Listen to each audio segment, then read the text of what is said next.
know it's a cliche way to start off a documentary, but I want you to do something for me. Imagine a world without communication.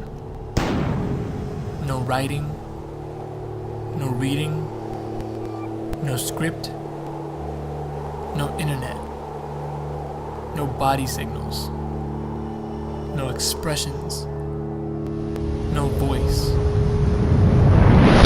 and no language. Language incorporates every single one of these aspects. Whether it's verbal or binary, it's what keeps this world moving forward. It enables us to connect to our past and is simultaneously the bridge to our future. We look back while moving forward and become inspired by what was to create what will be. Language is a mechanism which enables us to understand our heritage and identity. And for Sikhs, both of those are exceedingly valuable.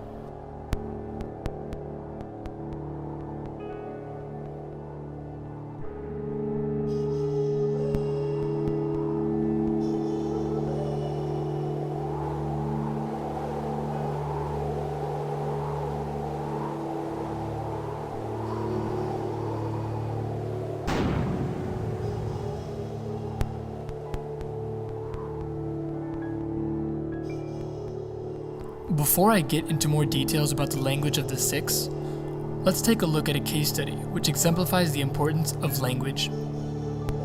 During the Ottoman Empire, the Turks were united by the common language of Ottoman Turkish. The language incorporated syntactic structures and vocabulary from Arabic and Persian, thus making it one of the more complex but revered languages of its time. In November of 1928, Mustafa Kemal Atatürk came to power in Turkey and began instituting reforms in the country. Of these reforms, language was one of them. Atatürk insisted that the citizens adopt a new alphabet and purify the language to make it more modern and precise, making it easier to learn than the older language. The change called for reforms of both the spoken and written language. Despite what may be deemed as good intentions, the drastic reform and near abandonment of the original text and language meant a loss of connection to roots and heritage. Though literacy has increased through the years, the price of language reform has resulted in a drastic and considerably permanent separation from the literary and linguistic heritage of the Ottomans. Although some writings have been transliterated into the new Latin alphabet, the vocabulary and syntax of the mother tongue are hardly understandable to a speaker of modern Turkish.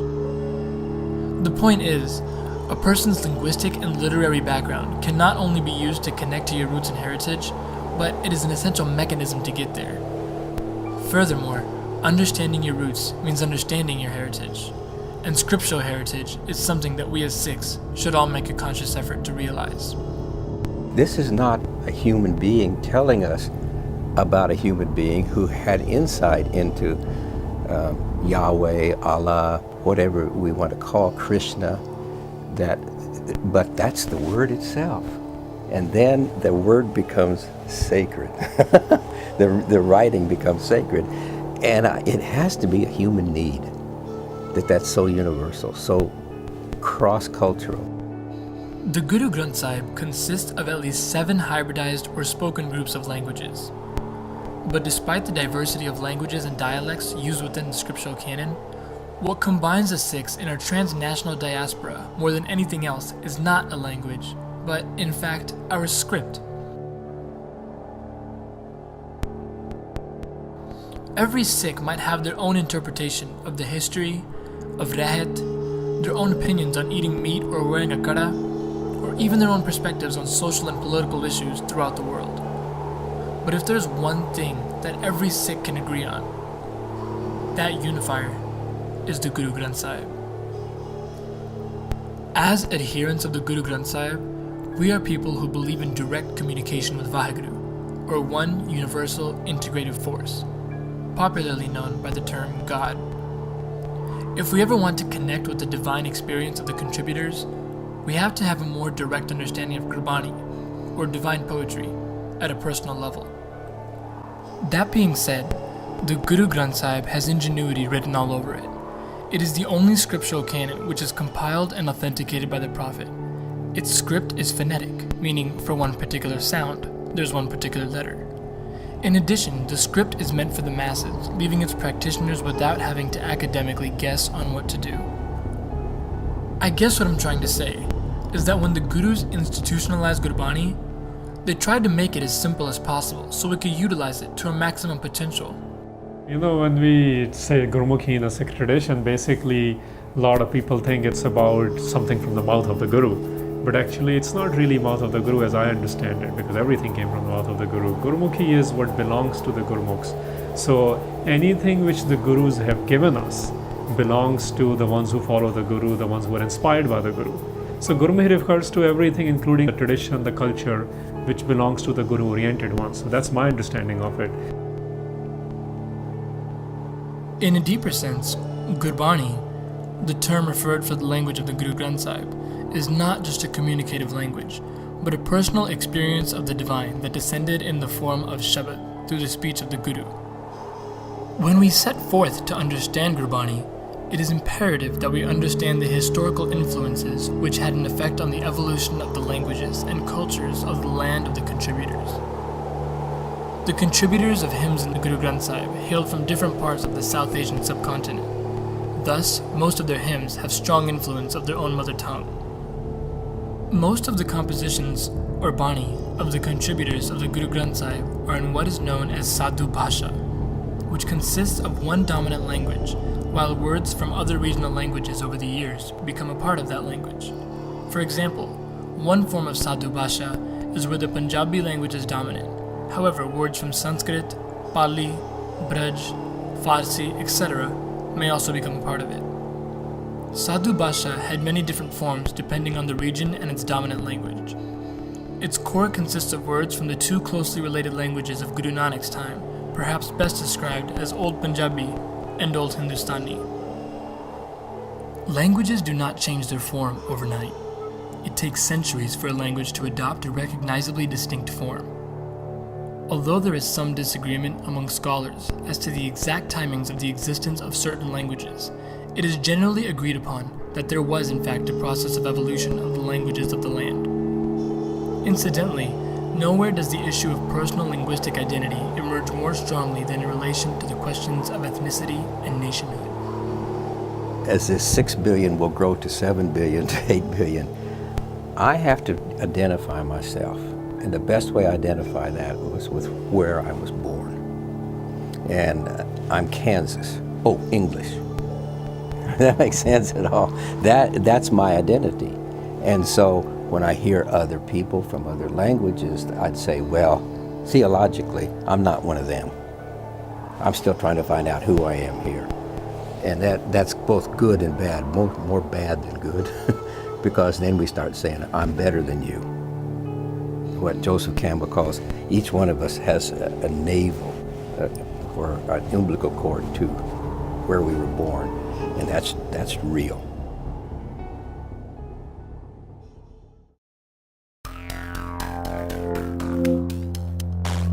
In relation to the factors such as language, religion, culture, and the various thought systems of the audience, the message of the Gurus was conveyed in a language and vocabulary that the listener could understand and also have an emotional bond with. The focus was on communicating the revealed message to spiritually and socially uplift the listener. The adoption of a local language as a symbol of group identity is well illustrated by the contributors of the Guru Granth Sahib. Additionally, the use of a different language by the same contributor is a sign of a distinct religious and political group. It is a signal of unity in everyday circumstances. An enormous amount of language contact was taking place during the period, and the inevitable result was multilingualism in the Guru Granth Sahib. In this case, this is not just ordinary literature. We are dealing with scripture, which for us, from a Sikh faith perspective, this is ilham, this is revelation, this is something which is the direct experience of the divine, of the gurus and the bhagats and other devout Sikhs and the parts. So when we are talking about interpretation of Gurbani, it's very, very important to understand that you're dealing with something which is from 12th century to 17th century. You have 500 years of language. When you have 500 years of language, they say language changes every 25 miles and every 25 years. For example, if you're reading Geoffrey Chaucer today, you need cliff notes to understand it. And you can't just use the contemporary English to understand it. So here you have a huge sample of language in the ordinary sense, which is covering 500 years. Guru Granth Sahib is a treasury of old dialects and languages. The contributors use their mother tongue in addition to Sadhu Bhasha in their verses. The oldest specimen of the language is from 12th century by Bhagat Jayadev, whereas the latest is from the 17th century by Guru Tegh Bahadur Sahib. At minimum, the Guru Granth Sahib is certainly one of the world's greatest collections of languages, an anthology of divine poetry, and a repository of classical music. Since Gurbani was uttered over a period spanning about 500 years, we find differences in the grammatical patterns even within a particular language. In addition, pronunciation is a related issue that has originated from enhanced knowledge of the grammar patterns of Gurbani. So one of the things when we notice is, why is it that today people have different schools of thoughts on how they pronounce Gurbani? I think what we need to understand is most of us are not trained into it. We go through a training of 13 years before you graduate from high school. Here we have no training. So, Sikh Missionary College says pronounce it this way based on contemporary rules of grammar. Damdami Taksal says pronounce it in the old traditional way. What we really need to understand is we need to have a training. If we don't have proper training, our pronunciations are wrong. If our pronunciations are wrong, the meanings change.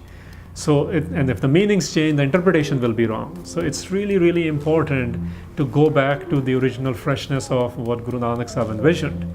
And one way to do that is keep it simplistic, have some training in it, so you're able to actually personalize the message of Gurbani. And one way to do that is to learn the script on how it was developed based on the internal evidence available to us in Guru Granth Sahib. Before we can even pronounce Gurbani, we must first acquire the language. And if language acquisition is as important as I deem it to be, how do we work to acquire it while living in a transnational reality where everyone doesn't understand the Guru Granth Sahib?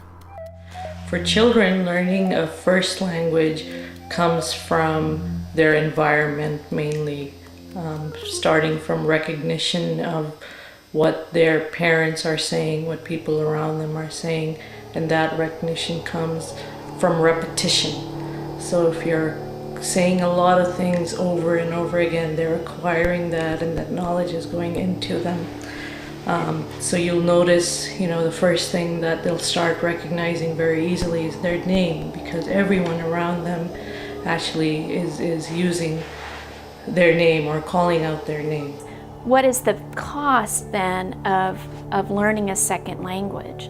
And we know as language researchers that there is some slight delay in learning both languages, and often children will mix one language with the other. A really good way of doing this, though, is for one parent to only be speaking one particular language and one parent to speak the other language. There have been a lot of studies in Spanish and English bilinguals, French, English bilinguals, mostly in Canada, that have looked at this sort of thing. And if one parent will become, say, the Spanish speaker and the other is the English speaker, that actually helps children sort out these two separate systems of language. We know that it's very difficult to read a language you don't speak.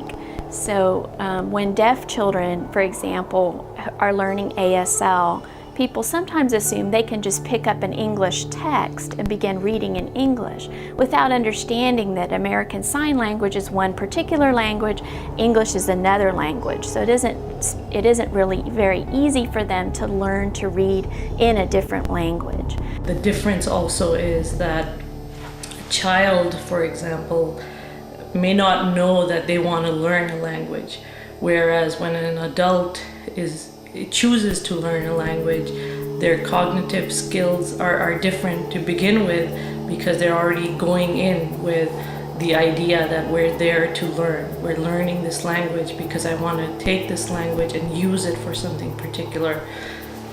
For pleasure too, but mostly they're using it for something that is going to benefit them in some way or the other. So their emotional connection to that particular learning is higher. It is sheer ingenuity to produce and organize an entire script from scrap. And in its earliest times, when the script is yet unformed, to write in it all is almost a work of genius. It requires the courage and force of great talent to compose in the language at all. The introduction of Gurmukhi holds even greater historical significance, as it was to be made the vehicle of a scripture belonging to a distinct faith that spoke against inequality and the dominance of the priest class over the common man. The script emphasized the accessibility of religious teachings to all. This is entirely in contrast to Sanskrit, which was the preserve of the Brahmins. As a distinctive religious script, it also confirmed the Sikh identity as separate from Hindus and Muslims both. While Gurmukhi was particularly developed as a means to record and convey the divine word, it also empowered the oppressed throughout the South Asia, as before the creation of the script, a majority of the population was prohibited from learning the language of religious texts. The Sikh doctrine rejected social inequalities and embraced the ideas of personal and direct interaction with the divine. The script holds great value for the people of Punjab, particularly the Sikhs, as almost all of Sikh literature is written in the script. The close relationship between language and religious belief is proved through cultural history. At the center of all world religions lies a body of sacred writing revered by the believers. One other thought, and that is, there's a very excellent scholarship on how people in the United States treat the Constitution.